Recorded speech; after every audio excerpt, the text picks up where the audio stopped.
evening, everyone. I would like to start by welcoming Mr. B.N. Makhija, Mr. Sailesh Misra, and Mr. Neil Joshi. I invite Mr. Sailesh Misra to present a bouquet to Mr. Makhija.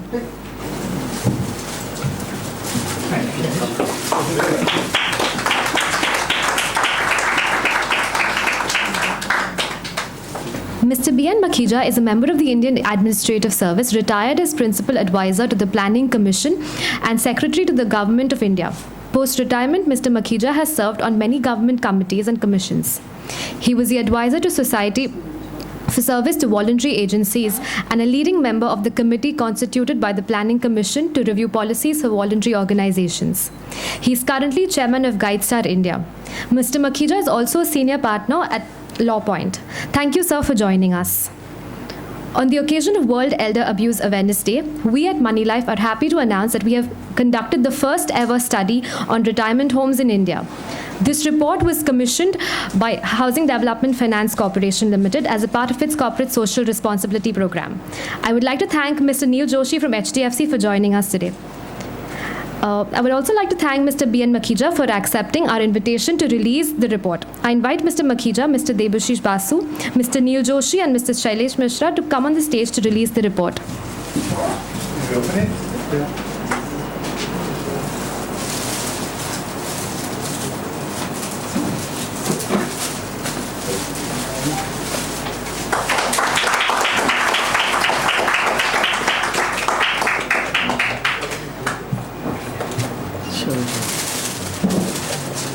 Thank you, sir. I would now like to invite Mr. Makhija to speak a few words. Good afternoon, everybody. Suchita called me 4 days ago for this event. I readily said yes.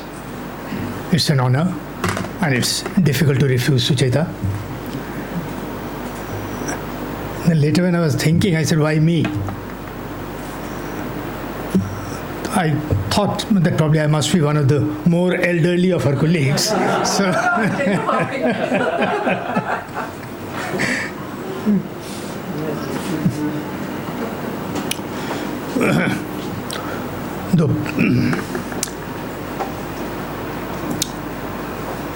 though personally I must tell you that I realized that I'm really elderly only a month ago. I was with my partner at one of the local hotels, at the Vivanta, the president. As we finished some discussions, we were coming out. And at the exit door, the glass door, when we were approaching that, I saw that there was a lady outside trying to enter. So I immediately opened the door and made the customary bow, saying, "Pehle aap, enter."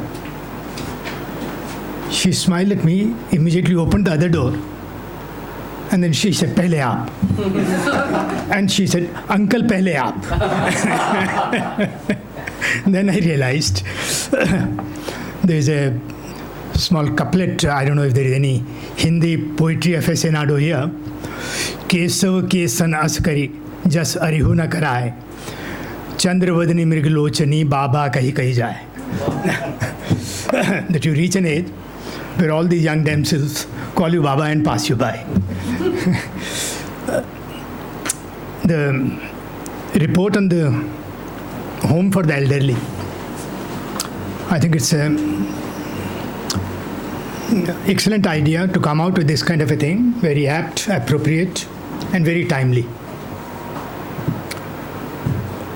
I'll not get into any kind of statistics, though they come very naturally to me from my planning commission days. But much of that, of course, would be contained in the report also. The fact that the demand is there and the demand is growing because the numbers are growing, demographics, even the sociology, the way the society, the family structures, etc., and the economics, children moving away earlier in different parts of the country, now in two different parts of the globe. So the empty nest syndrome, most People are living alone, children are away, who have a lot of money, even affection, but time is a constraint, so you are on your own. So the need is there and the need is growing. In a way, the need has been there for a long time. I mean, you have known about the Vridhashrams, etc. As part of our the 4 ashrams, etc., etc. When you reach a stage that's time to retire, you go into these retirement homes. They were run as charity organizations. Many of them are still around. Here in Bombay also probably you have several. The leading one being, I think, King Edward Memorial Home for the Aged, etc. So there are these government-run things, charity-run things.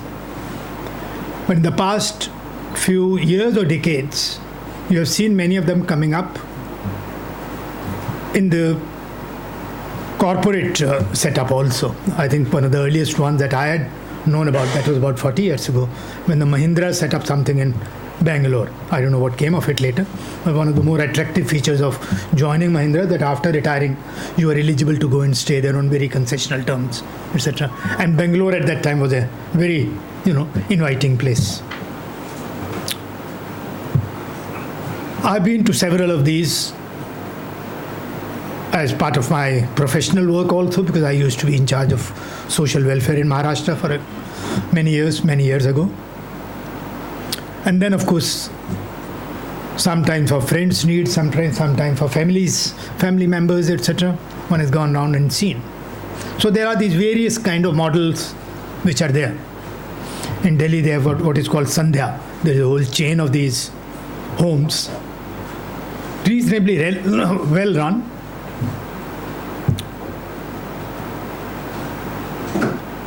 But the problems there are coming to the fore now.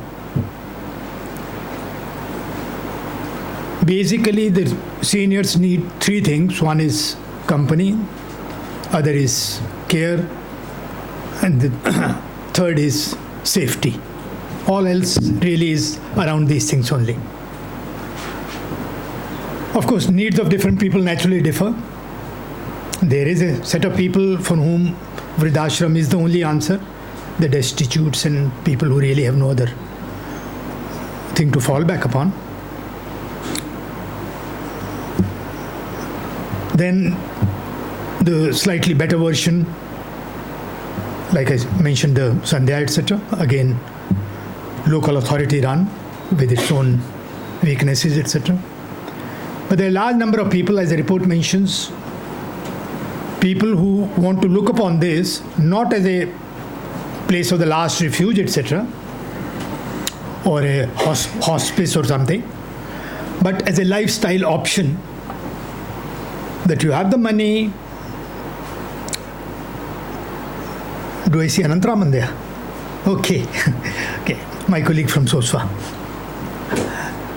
So these people who have the resources and they want to have the option of staying at a place which is decent, where you have company of the kind that you think that you can mix with, and then some of your needs are met in a manner which is acceptable to you. That's how I think the real estate people have spotted the opportunity. I would not paint all of them with the same brush and say they're all sharks. They've seen an opportunity for a kill and therefore are getting into it. There are many, like Athashri mentioned here, which has been a pioneer in this and has still maintained a good name and is a kind of a template which many others are trying to follow, improve upon. Some years ago, the LIC was looking at that. I'm told they've come up with something at Bangalore, etc. As I see it, the problem in running these places is twofold. One is that these things start with a good intention, good vision, good mission. Everything is good. But then in our country, we have this problem of institutional decline, which comes to most institutions after a time. Either there is atrophy from the top, that the governance changes because the founder goes and other people who come in, their worldview is different. Or there is that creeping cancer at the bottom at the operational level, even the lowest level, the ward boys, the nurses, etc. Either corruption or various kinds of other linkages, etc., which undermine the concept, and the thing gets into a bad name, etc. So one is how to maintain those standards once they have been set up on a good footing, how to maintain it over the years. That's a matter of how you structure your governance and ensure that new ideas will continue to come, and associating the users and, if possible, prominent members of the community as a group which oversees, and from time to time, whether you have an accreditation, etc., for this, or, as I said, community members, etc., giving a certain kind of a certificate. That is one. The second aspect, as I see, is the problem of the economic model which underlies these efforts. You run it, you provide certain services, you quote a certain price for it, the person on the other side is willing to put up the money, but after some time, the costs escalate for two reasons. One is the inflation. Other, as you age, your needs increase, particularly in terms of medical needs and those things, etc.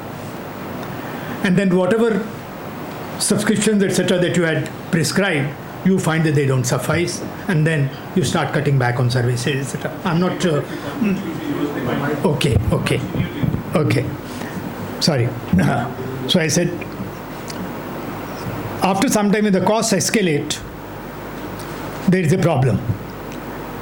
Because most of the people who come with a certain kind of resource base, that generally assures a certain steady income but not a rising income. And the costs start rising. So I don't know whether our economist friends, etc., bankers, etc., can come up with some kind of a model which assures an increasing yield on a deposit placed there. I'm sure that certain thing can be worked out, just as you work out the EMIs, which is an equated thing, whether you can have a rising curve on this. That is one way of meeting the problem of resource crunch, which overtakes many of these organizations after a couple of years. I was looking at the model of Dignity Lifestyle, for example. They have a very good facility here out at Karjat or Neral, etc. I've been there, and I like the place. Uppish in certain ways, but then there are people who can afford it, and it's a good option for people who have children abroad who want to make a generous provision, but they don't have the time to be with you. So they have these facilities where normally one has to wait for some time for a vacancy to come, or when they add to their facilities, etc. But they have a system in which after 5 years or 10 years, the maintenance charge is increased.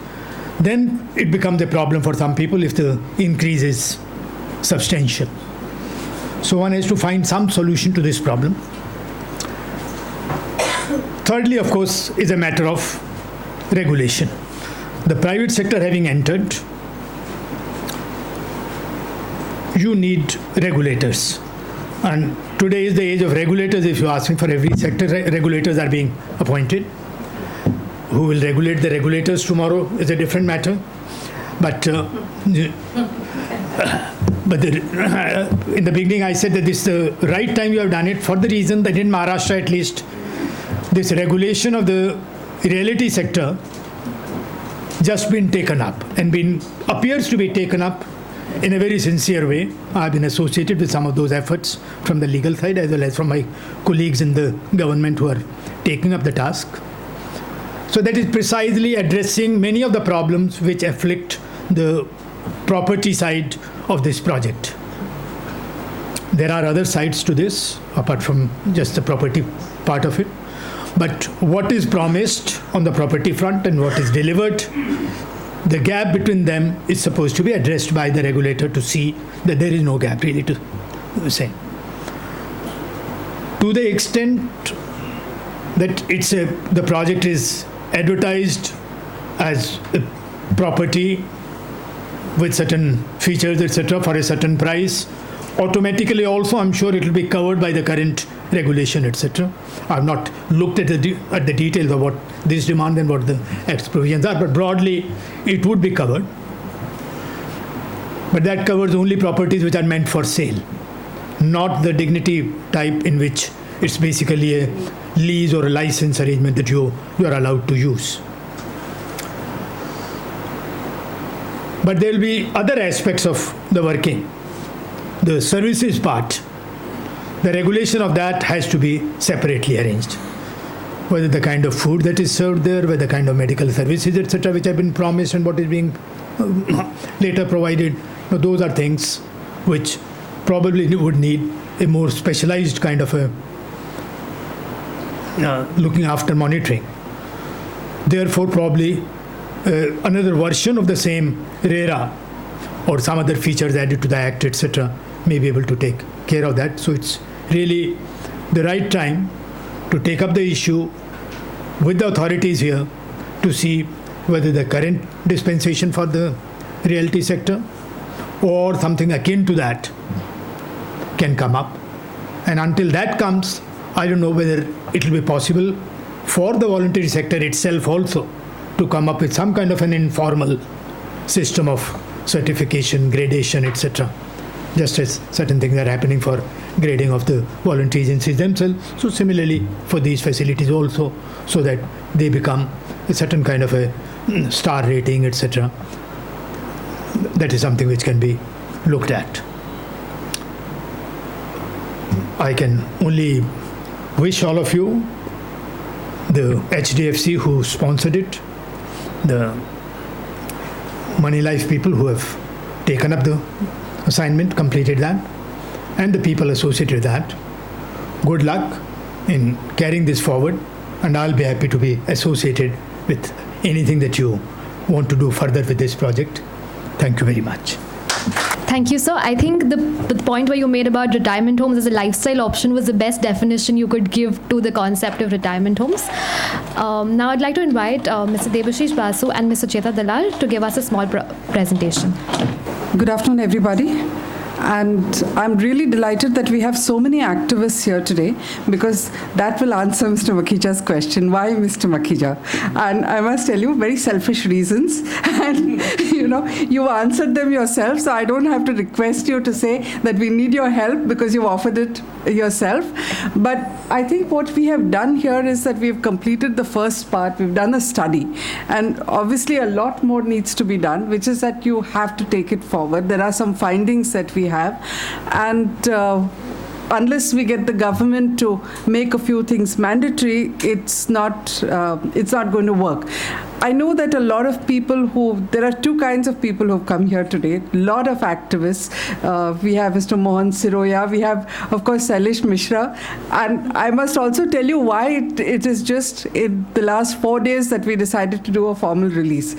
We owe it all to Mr. Misra. He's, our sort of conscience keeper who will keep saying that what's the point unless, you make it public. So he persuaded us that yesterday was World Elder Abuse Awareness Day. So at one level you would think, what does retirement homes have to do with World Elder Abuse? But you would be surprised that in fact it was the starting point why we suggested when, Neil asked us, what would you like to research? And we came up with two topics. One is retirement homes, because we'd been in touch with a group from Coimbatore. And Coimbatore is one of the first places, but I'm running on, I'll talk about it later.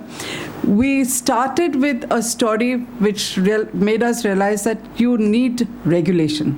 And it's not enough that lots of builders are building great projects and advertising them, showing very happy seniors having a ball.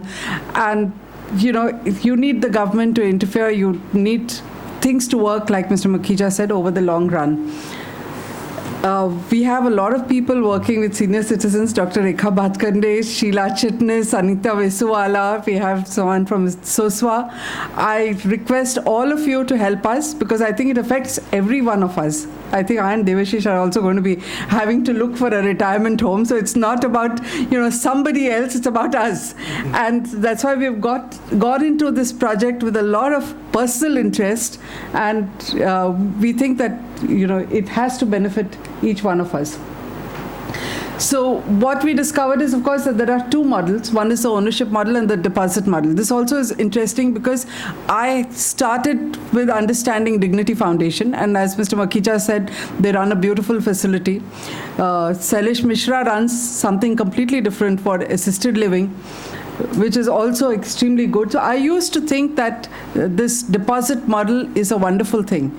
And seniors are blocking up a big chunk of their income if they go for an ownership model.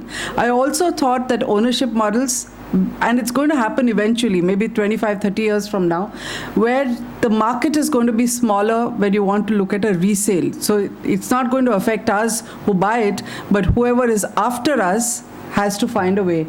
And we discovered that it's not true, because the demand is so huge already that each one of them, like Dignity has a waiting list, so some of the bigger ones like Athashri and elsewhere have a waiting list. And we discovered that this is a clear market segment. Many of us are going to need retirement homes. Many of us are not destitutes.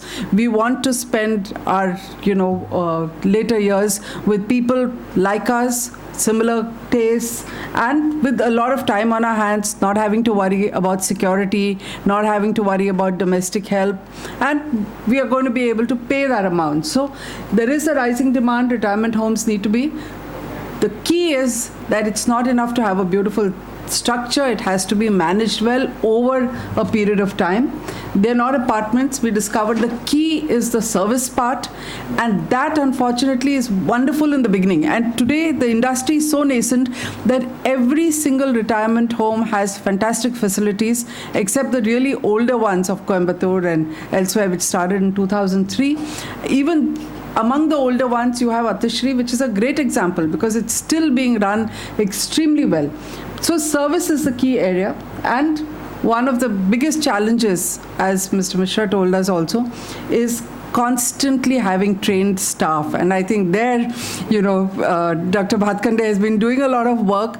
Geriatric care is a whole discipline which is completely linked with the future of retirement homes, and I don't think there's that much of thinking about it as yet. So we're looking at the population, and these numbers, of course, in a way it indicates the elderly population is increasing, but the reason why you have this gap is, of course, that India's population growth is slowing down. So we are still a young country, but the elderly population is increasing. The biggest places with demand for retirement homes, Tamil Nadu is the first state, and curiously enough, this is because of the reservation system that has been there in Tamil Nadu for a long time. A lot of people had to ensure that their children, in order to get good jobs and get onto merit lists, appearing for competitive exams, maybe going to their IITs and then moving abroad. So they were among the first where there were senior citizens, fairly affluent, whose children were not around, who didn't want to continue running their homes, and they were attracted especially with the ones in Bangalore and Coimbatore. So Coimbatore it's a beautiful hill station, which became like a hub of retirement homes. And we came across two people, R. Narayan and Mr. Krishnamurthy. Narayan is an IIM graduate, and he used to be the managing director of a company, went there with 3-4 of his elderly relatives, moved to Coimbatore. Krishnamurthy used to have a house in a very posh area of Tamil Nadu, moved to Coimbatore. He used to be a retired commander in Air India. And they discovered that the whole economic boom, which started post-92, hit this place.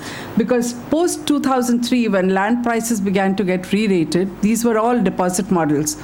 So the owners now the big shocker here is that everyone's running a retirement home, which is a business, and retirement home is not an old age home for the destitute. It is for affluent people.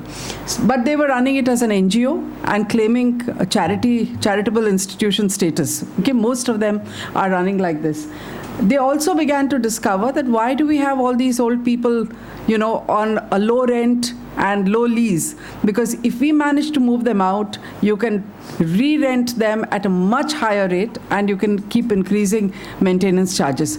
So they began to harass people. Naturally, with a management graduate there, he said, show me your accounts. Show me why you're increasing the costs.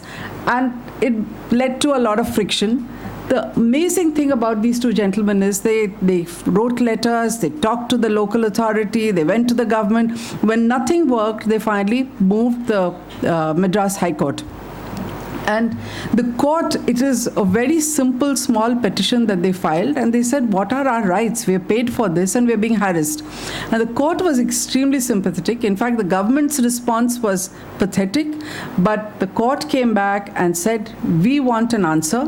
We don't care where you get it from. You talk to the Ministry of Social Welfare and Empowerment and come back with an answer. So now they have a very fantastic ruling in their favor, but like everything else in India, it's not enough to have a ruling. To get it implemented is the big battle that they continue to fight. But this is the stage at which, in fact, we started talking to Neil and we said, you need to do a study because we need to find out what is a good option, what works, and what needs to be done. What kind of regulation do you need? What is happening around the world? So we also looked at, what is going on around the world. Some interesting findings that we would like to share. A key part of our study was an online survey. We were quite surprised to get 340 respondents because when we did the survey, we were wondering how many seniors actually access email and would respond, and it was pretty fantastic. So what we discovered is that these are people who had moved into retirement homes, but because you get carried away with good advertising and a fantastic looking project, many of them had gone in without a proper agreement. The agreement did not have details about what they would do about termination, what are the procedures, what is the service guarantee, what would be the costs. As high a number as 62% were unaware of the procedures of termination. And so even if you got tired of it, there are people who are fighting to get their deposit back, even in the deposit models. Okay? But this is, I must make it very clear that this is not the situation everywhere. In fact, all over the country, it is still in a golden age. All the retirement homes, 90% of them are new. We are lucky that we are looking at a couple of older models because we know what works and what doesn't. So in contrast to this, I must tell you that Athashri in Pune has been a wonderful model. We've heard nothing but good news from everybody who stayed there. It's not a deposit model, it's an ownership model. And I'll come to that later. So ownership, where we thought the market was difficult, in fact has turned out to be very positive because the property value has gone up. And when we asked residents who stayed there, many of them said, we like the fact that we own that roof over our head. Okay, so we don't want a deposit model where we are at the mercy of whoever is the management. Here we own it, so we feel a lot more secure and a lot more comfortable, which in a way was an eye-opener for us. The other thing that we found is that 87% of the respondents said that they were aware costs would go up. Okay, so inflation is a vague notion in people's mind. But 71% said they had no plan.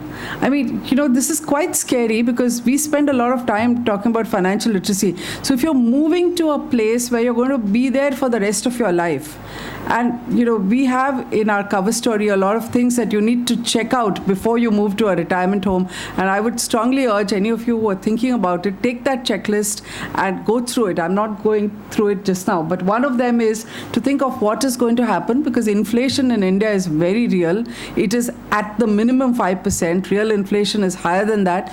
It is not that they hate you. They have to increase prices if they want to keep maintaining the services that they've given you. 72% of the residents said they didn't even have a say in the management. And this is something that a lot of people don't think about. They think that, as long as it's a nice condominium kind of arrangement where somebody is running it well, that is why I'm choosing you, which is the right way to look at a retirement home. But you also need to say what happens if things go wrong. So the residents have to be there in some kind of management council so that they have a say in how costs are increased and what happens to the facilities, infrastructure and services. So one of the main findings of our survey, why do people choose retirement homes? In fact, as you see the last bar, all of the above: social interaction, easier lifestyle, better security, security was an important part, and better health care, because each of them has a doctor. So a lot of people who are staying in cities, even finding somebody to come and do their regular tests, whether it is diabetes or whatever is a problem. Every single retirement home usually has a doctor coming in at least once a week and doing their tests for them. And the other finding was, I think, as I said previously, no residence council, which is a problem area. Our recommendations from our survey and whatever we studied, I'm going to ask Devashish to present them.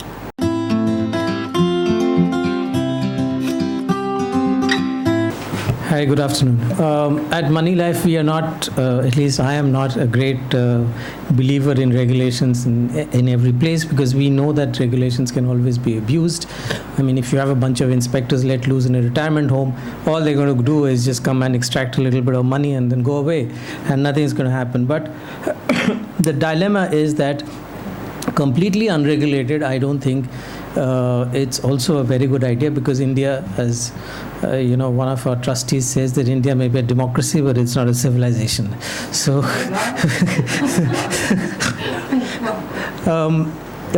we've come across some form of regulation or the other across the world. I mean, there are certain countries which have very little, very minimal regulation. But even in the United States, for instance, there are at least 3 laws, including one of the recent one, which is the broad spectrum, Obamacare as they call it, under which the senior citizens have, and retirement homes are brought under, senior home living is brought under that.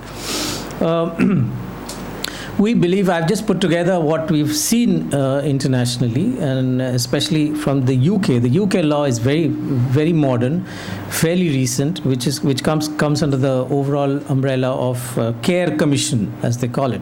So the Care Commission lays down a lot of things, and some of these are that, first of all, there are certain fundamental standards which are laid down. If you want to set up a retirement home, you have to follow X, Y, Z. So this is a bare minimum thing, which I think some sort of a regulatory agency or authority or whatever, I mean, I don't think we are still yet ready for a completely independent regulator, maybe part of a ministry of social welfare, ministry of urban development, I don't know which ministry could be, but some division of some ministry should be empowered to sort of involve everybody, including the pioneers, which is people like Paranspe Builders, Athashri, and lay down some bare minimum standards that the customer should expect.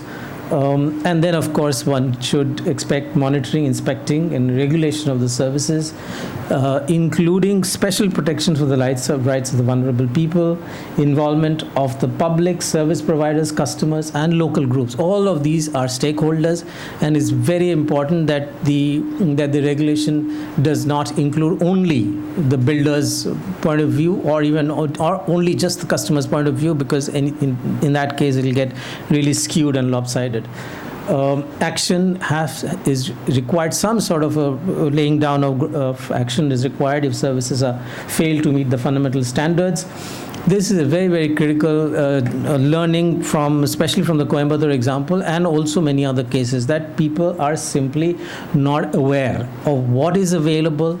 The UK does this. In fact, the Care Commission itself, in their own website, you can go search for a senior living home and get a rating.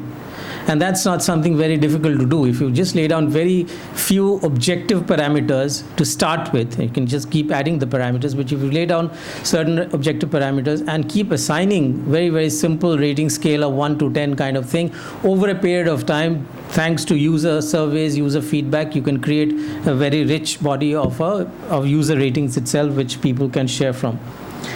ensure that residents are given a chance to examine their accounts and provided with the details of expenses for services. This is very critical.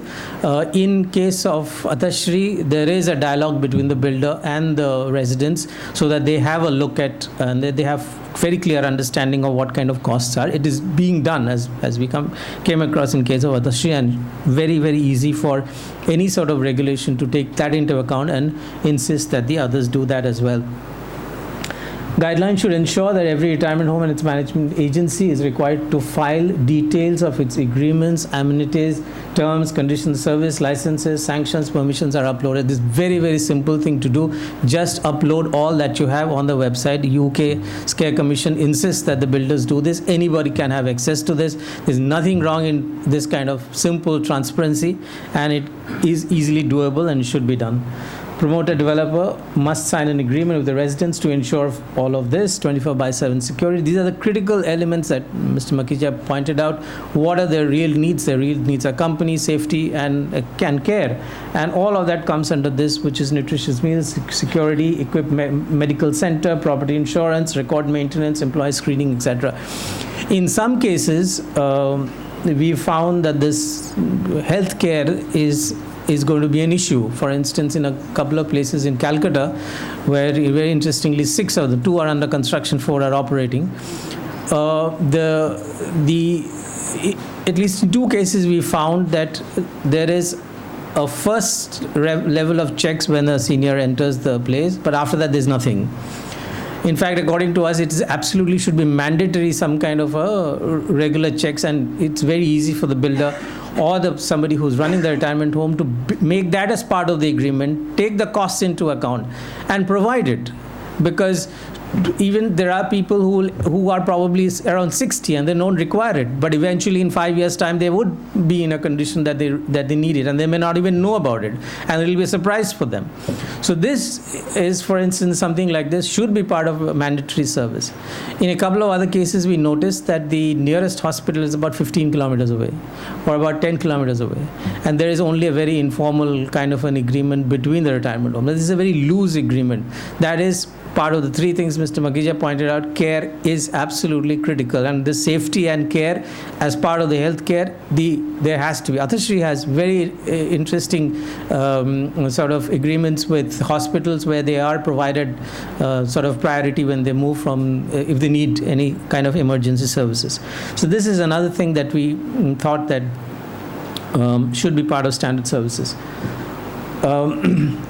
Mr. Makhija pointed out that is there some way you can get a rising yield with the same amount of money? It's mathematically impossible, especially in a situation where the yields are set to go down, at least for foreseeable future. The government wants it to go down. The RBI wants it to go down.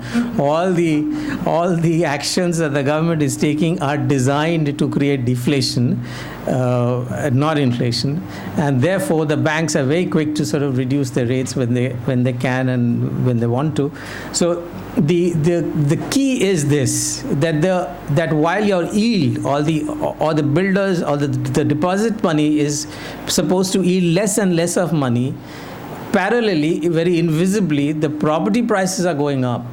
So there has to be some way to encash this into this. So, I mean, the obvious one for that is, of course, reverse mortgage, which the National Housing Bank tried very hard about 4-5 years ago to bring in partnership with with a particular life insurance company, which is Bank of India's insurance arm. But I don't see why somebody like HDFC or HDFC Life and HDFC Bank, all 3 of them can't get together and create the product is available, which is nothing other than convert your increasing value of the property into a stream of annuity through an insurance company and offer it to the owner. So this model is available, is very doable, but I guess it has to be a critical mass. HDFC has probably 20 million customers and probably a few 100,000 senior citizens who would require this. So the numbers are just rounding off for. But it is an opportunity, and it is certainly an incredible opportunity, I personally feel, for those who are running this, for those who are financing this, and over the course of from 2025, the senior population will start galloping. It's already happened across the world. All countries, the Western countries, are creating. They are ahead of us in everything, and they're ahead of us in aging as well.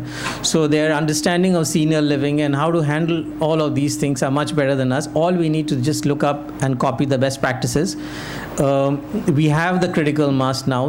As Mr. Makhija says, this is a lifestyle option, and they have the money, and their money is in bank FD. For Christ's sake, that's not in stock market, right? So I think it's a fantastic opportunity. In fact, openly on Twitter, I tweeted to some venture capitalists that I personally, having done this study in partnership with my colleagues, I personally feel that it's a remarkable opportunity, a business opportunity, provided you have your heart and soul and mind into it.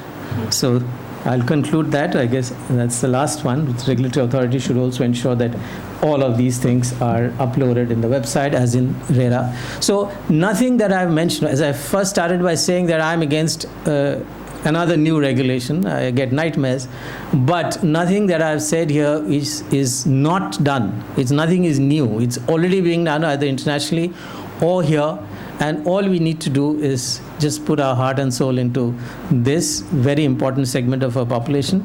Thank you very much.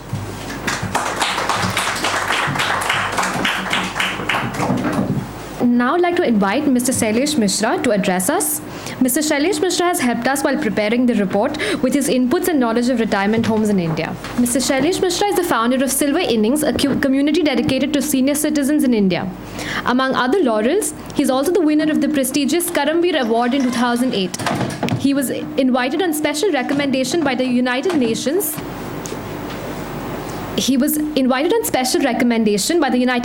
to study social gerontology as part of the international training program in social gerontology in Malta in February 2009. Having dwelled deeply into the lives of the aged and understanding their challenges, he started A1 Snehanjali, Mumbai's first 24/7 assisted living elder care home at Nala Supara for senior citizens under the umbrella of the Silver Innings organization. Sir, could you please come on stage? Good evening, everybody. First of all, I would like to thank Moneylife Foundation, Suchita Dalalji, Devasiji, Namrata, and the team Moneylife, SDFC, for taking effort as a third party to do something on aging. I think we all are there, so many people are there working for aged, but I think as a third party, this was a necessity. And I could see it's coming. Suchita Dalalji is doing a lot of financial literacy. I think this was left somewhere. And Devasiji, you mentioned about venture capitalists. I think somewhere somebody will come to Moneylife and start off with Moneylife. What I want to mention is why I wanted to do this today, because yesterday we had this World Elder Abuse Awareness Day, and International Prevention for Action Against Elder Abuse started in 2006, creating awareness about elder abuse. And this year, United Nations theme is about financial exploitation. And this is right, apt. And today, Suchita Dalalji being here, she's at United Nations New York. I think we should give a good clap for her. The small report has been mentioned there, and in July, this report will be published there also at United Nations. People are expressing about India being aged. Today, UN has tweeted that 2050, every fifth Indian will be 60 plus. So Modi ji is saying 60 plus, 70 plus young people, but I think 326 million people, 32 crore people will be aged. Where are we? Do we have enough elder care home, geriatric wards, footpaths, cars for differently able, financial model for differently able, or senior citizens? And if we get across cheated, like Mohan Siraji is there, with some companies with a retirement home, where to go? We just have to go to common platform, the codes, the consumer code. There is no fast track code. We were just mentioning about, we saw a report where elder was abused on some days ago, and son has thrown out the mother, and the Makhija actor has been thrown out. But judiciary, the police, government is not aware of the act already there, the Maintenance Act. And are we going to make this act more and more act? I think here we have to change our mindset. Why we always look for government? Why can't as a society we come together and talk about aging? Aging, old age home, retirement township, why this was necessary also when we went around to do study. The whole idea of NGO mindset, this has to be run through charity module. Why? Seniors don't want your pittiness. They don't want sympathy, they want empathy. They want somebody to understand them. There are people to pay. They want services, they want facility. It can be 1,000 ka service, it can be lakh rupee service, but it has to be available. There's so many facilities, schools, colleges available for young people. Nursery. Do we have daycare in Mumbai for dementia? One is closed down. There was only one for 12 lakhs people in elderly in Mumbai. All over India, only 10. Where are we heading? No political will, no social will. But of course, somebody like SDFC, and there are so many people. We can come around some module. There are already modules available in Western countries. We don't have to copy it. But culturally, we can localize it. And there are so many experts available. So many research happening in IITs, IIMs. We can come together. And Moneylife is the right platform, I suppose. You're taking this lead. And way forward, as Makhija also said, we need to take this report.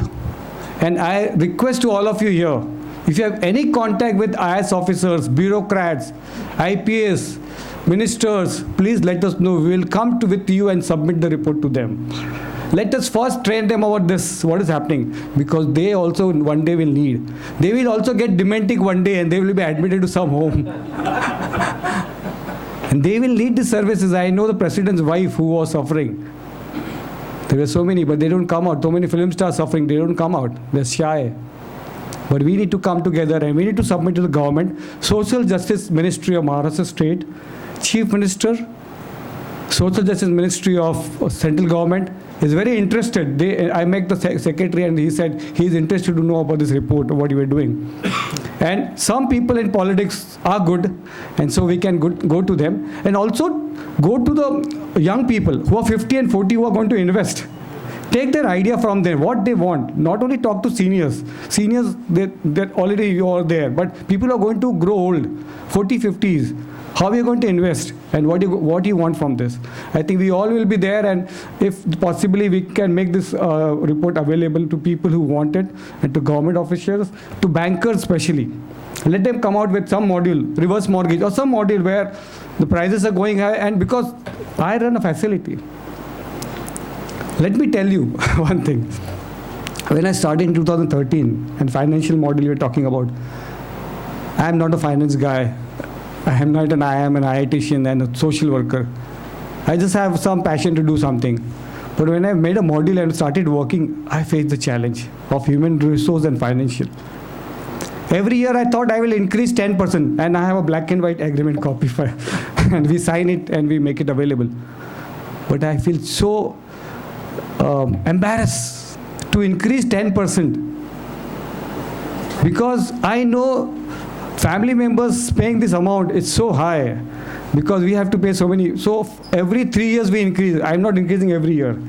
So I don't have the proper financial model. I need a finance guy who need to make, so there is less burden on the seniors and the family. Children are paying for the parents. And all children are not paying. Only son is paying, daughters are not paying. And daughters want a right also. So we want everybody to come together to help the elders and look for ourselves. We also will grow old. We need to create a financial model. I need a financial model.